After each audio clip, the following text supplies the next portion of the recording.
Of God Almighty, Excellency Ms. Ursula von der Leyen, the President of the European Union Commission, allow me at the outset to welcome you and to welcome the escorting delegation today. You are dear guests. During your first official visit to Egypt, and which comes within our constant eagerness on consultations, exchange of viewpoints, and probing means of deepening partnership and aspects of cooperation between Egypt and the European Union in different fields. In addition to enhancing fruitful and constructive coordination on regarding regional and international issues of common interest aligned with our sought towards the realization of security, stability and development internationally or in our joint regional neighborhood. Ms. President of the Commission, your visit to Cairo today comes at recent vast momentum of the Egyptian-European Union relations. This momentum is bolstered and stepped up through our constant and direct contacts and our joint action at all fronts, aiming at the attainment of a specific ship in our partnership, notably under the harsh political, economic conditions that the world is currently experiencing. Our meeting today was an opportunity to reiterate that Egypt values the European Union as a substantial partner in various fields, especially that Egypt steadily walks through the path of construction and development as per an ambitious future vision. Our appreciation to the EU is based on our realization and understanding of the weight and the significance of the European Union as a principal economic and political power on the international arena. Egypt has strong historic ties with the EU memberships as well as extended political, economic and cultural ties that were traditionally established, then accumulated and steadily grew over decades.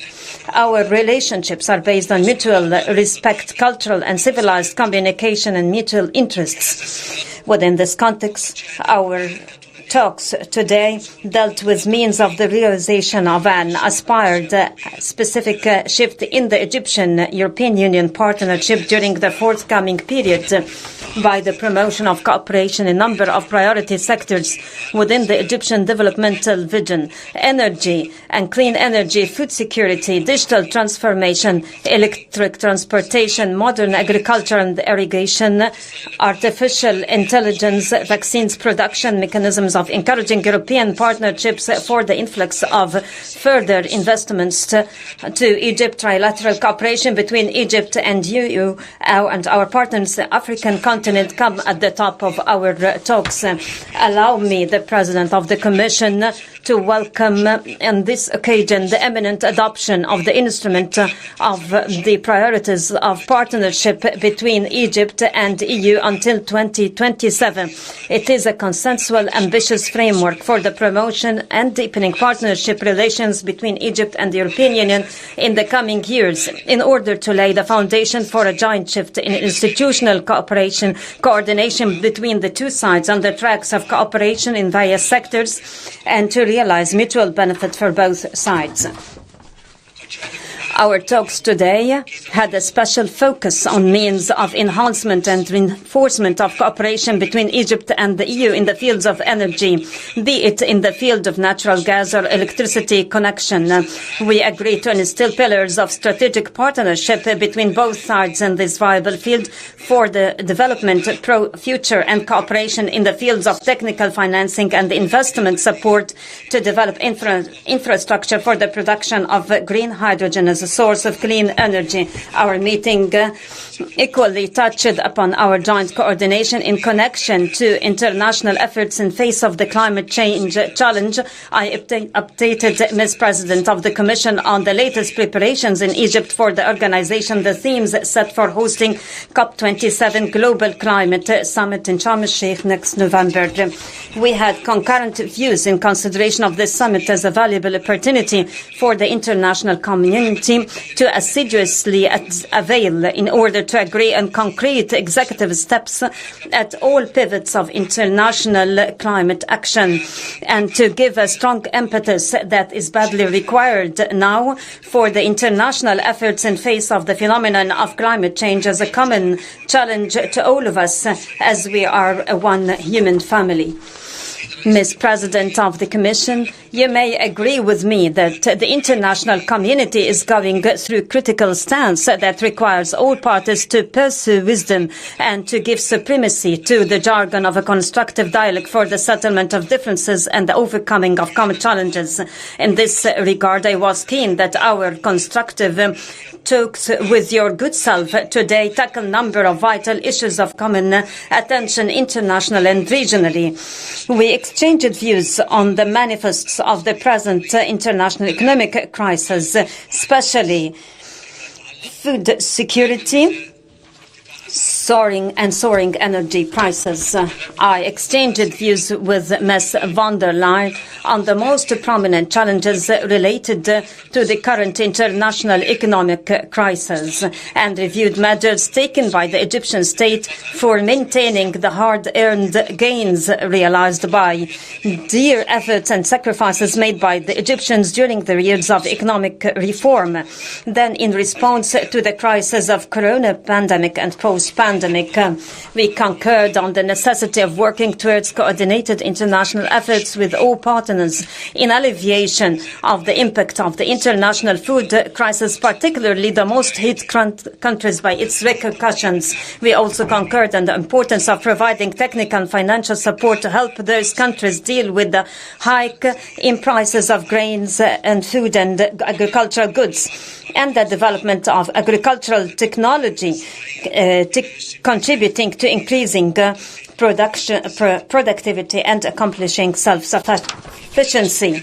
I was eager as well during our discussions to inform Ms. President about the Egyptian vision related to the most key issues of common interest in our regional neighborhood and to review the persistent Egyptian movements for the restoration of stability and the crises resolving in our regions, in addition to successes achieved in countering terrorism and irregular migration profiles. Besides the current situation of the issue of the Renaissance Dam, I affirmed in this regard Egypt's eagerness on reaching a legal binding agreement that realizes interests to all. We agreed on pursuing coordination with the European Union in relation to these viable profiles.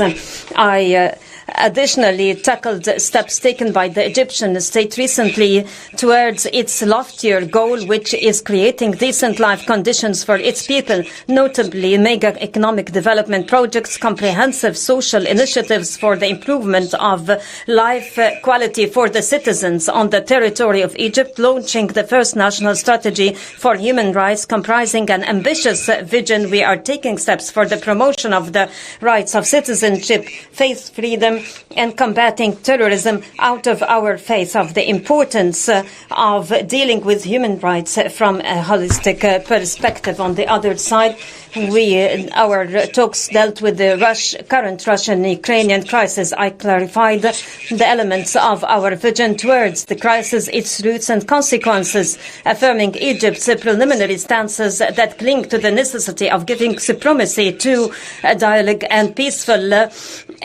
solutions, and exerting sincere efforts for this end. Excellency, the President of the Commission of the European Union, I welcome you once again as a dear Egypt to Egypt. I thank you for our productive talks today, and I'm looking forward to continuing our constructive dialogue and our mutual coordination in connection to the pivots of our action and the promotion and deepening partnership between Egypt and the European Union to open wide horizons for our partnerships and for our cooperation and integrity. Mr. President, for the warm welcome, and I'm very pleased to visit you here in Cairo to discuss indeed what we did today, how to broaden and intensify a very good cooperation we do have already. There's a strong basis and foundation of different files where we are working together. And there is a strong commitment and the knowledge of trust and reliability between both sides, and this is a very good and substantial foundation to increase the cooperation and to strengthen the bonds between us. So there are many topics that are indeed the proof of the intense cooperation we have, and they are reflected in the joint statement that is being prepared for the Association Council that is upcoming in the next days, and it reflects the width and the depth of our cooperation. I want to focus today on, of course, two main topics that we have been discussing intensively. The first one is, of course, the topic of food security. And we see that Ukraine, that used to be the granary of the world before the war, now is in a very difficult situation, and we have to do everything that the supply of grain that is trapped in Ukraine because of the Russian war, that the supply of grain is being exported to the world so that Russia is no more blockading the export of Ukrainian grain via the Black Sea. At the moment, 20 million tons of grains are stuck, are trapped in Ukraine, and we've seen that food prices have been skyrocketing in many countries. 80% of your wheat imports are coming from Russia and Ukraine, so this is a concern about food security and food prices that is real. And therefore, let me reassure again that we stand by your side, what also this topic is concerned. We will provide an immediate relief of 100 million euros to Egypt for the immediate situation now of food security. This will hopefully help to increase the grain storage capacity and will provide finance for rural businesses and farmers, but that's only for the short term. And the two of us have intensively discussed that in the mid and long term, we will also have to completely renew and boost the local food production. And therefore, the European Union is very interested in investing in the local food production. We will devote 3 billion euros to agriculture and nutrition, water and sanitation programs over the next years here in the region.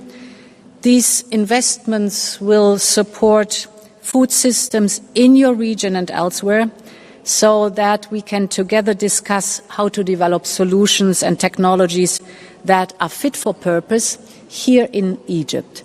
These are the modern technologies of precision farming. You mentioned artificial intelligence, the new crops adapted to climate change, because it is so important for us that in the region the production of food is improved and increased, and thus the dependency from other regions is reduced. Over time, this will ensure stable supplies of quality and affordable food for all, and this is the common interest that we do have. Egypt will be at the heart of this major shift, and I'm very much looking forward, Mr. President, to working with you on this, also to mobilize together a strong international response. I think, and we've discussed that, it is very important that here we stand together globally to manage this food security crisis, that we find solutions that are fair for everybody, that we look at the distribution of grain, for example, worldwide, and that we really have an emphasis on vulnerable countries that are dependent on the daily food, so that here is solidarity globally organized, and this is a task we want to approach together. Then, of course, we want to extend our cooperation on energy. It is known that Russia's war against Ukraine has exposed our European dependency on Russian fossil fuels, and we want to get rid of this dependency. We want to diversify to trustworthy suppliers, and Egypt is a trustworthy partner. For us, it's important that we really discuss the whole width of energy supply that is possible.